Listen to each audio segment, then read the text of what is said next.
about, oh, let's just say a minute. Here, Matt, you can take one of those. Oops, sorry, I just tripped. Take about a minute for him to kind of write down his impromptu on an outline. And while we do that, or while he does that, we're going to pass around a bowl. And we just want to take 2 out of there.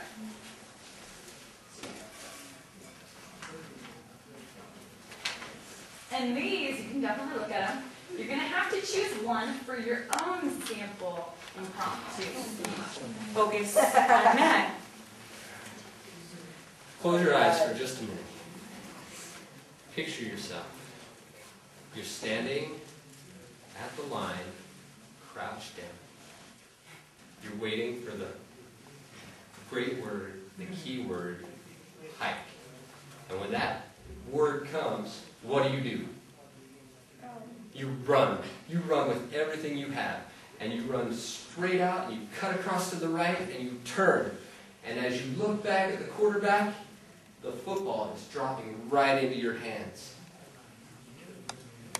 If you miss, you lose. And if you catch it, you win. You're going to catch that ball, and you're going to hold on to it with everything you have. All right, you can open your eyes. Did that person get to that moment on accident? He caught the winning touchdown. Did he get there by accident? He did not. It took 2 things. It took time, and it took effort. So when I was home playing my PlayStation after school, and that's how old I am, I had that original Nintendo, actually. It was my first game.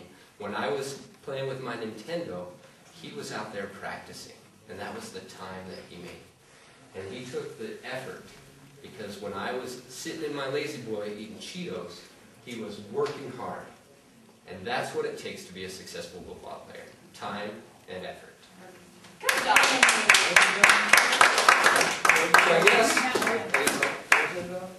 So I guess I went a little long on my time, right? I was a little over a minute. I spent too much time on my introduction. But as you can see, an impromptu speech isn't too hard to come up with. You can talk about anything you want about the topic you have. You have 2 there, and you can pick the one you want.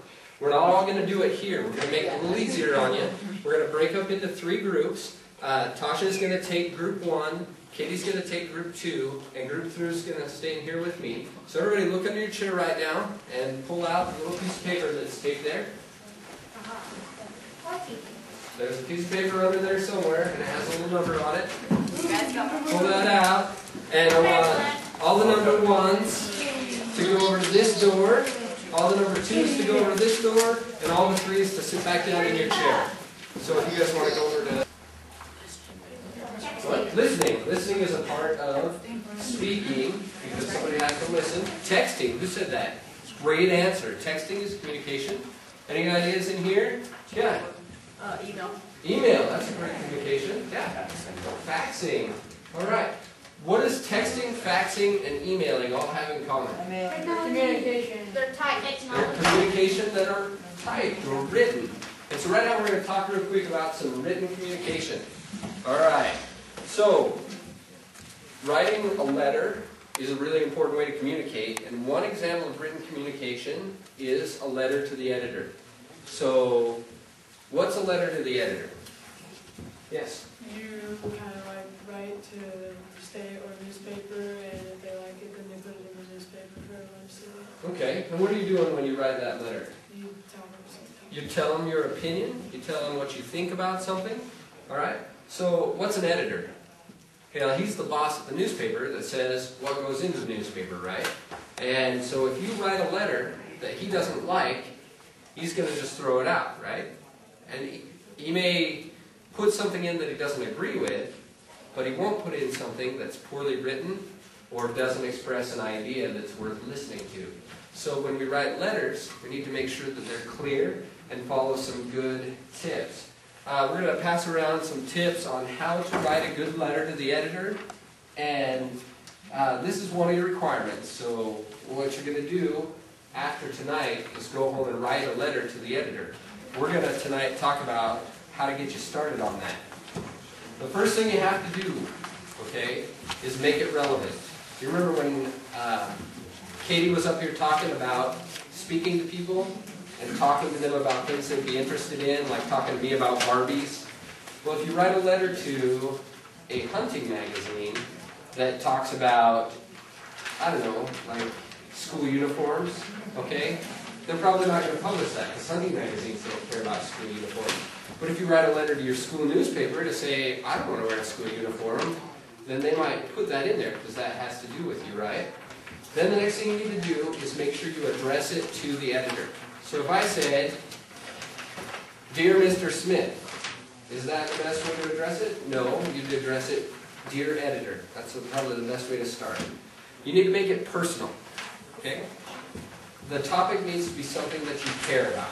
If you don't care about school uniforms, then you're not going to write a letter about school uniforms. You also need to make it focused on one topic. A letter to the editor that talks about more than one problem wouldn't be very interesting, and they probably wouldn't publish it because it's too confusing. But if you just talk about one thing, like I said, school uniforms. So South Junior High has school uniforms, right? So you guys might have an opinion about that, and you want to write that in.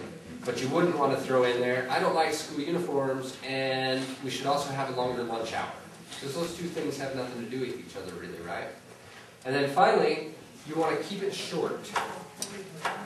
200 words is kind of long, but it's acceptable.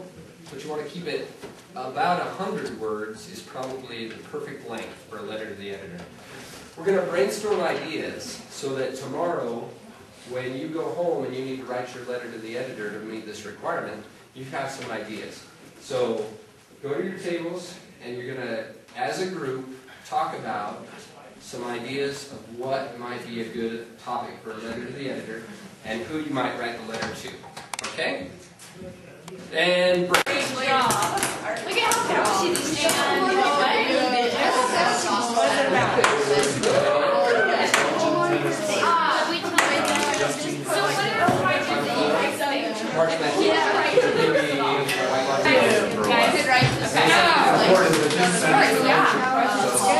You guys are excited. Okay, so you probably noticed at the beginning, Katie, Matt, and I introduced ourselves in creative and different ways. Matt used what we call a mnemonic. You guys probably don't know what that means, but that means when that's just saying when you, for example, when he wrote his name out and he put different words to explain himself. And Katie used a me tag, and I used a drawing and some words to introduce myself. The reason we did this was to give you guys an example of how to express yourselves creatively. This is an important part of communication because whether you're dealing with writing a letter to an editor or speaking in public, you need to either share or disclose information about you. Self-disclosure is not just giving information to another person, but it's sharing something about you that they normally wouldn't know, such as your hobbies or emotions or thoughts. Now, this doesn't mean that when you talk to people, you tell everybody your entire life story when you see them or when you meet them, but it's important to have a creative way to express yourself, and the more... Are you guys okay over here? Okay. Okay. And your ability to express yourself, the better that is, then the better you guys will be when you talk to other people or when you meet other people. If the three of us would have just come up here and said, hi, I'm Katie, hi, I'm Matt, hi, I'm Tasha, then you guys wouldn't really know anything about us. And by us doing these creative ways to introduce ourselves, you were able to get a sense of who we are and find out that we were actually real people with interests and likes instead of people just talking to you or at you. When you know something about a person, it's easier to relate to them. So, for example, in my room of impromptu speeches, this young man gave a speech about fall and used a lot of detail and personal experiences, which made it a lot easier for other people in the room to relate to him, and it was more interesting for them to listen to. When people can relate to you,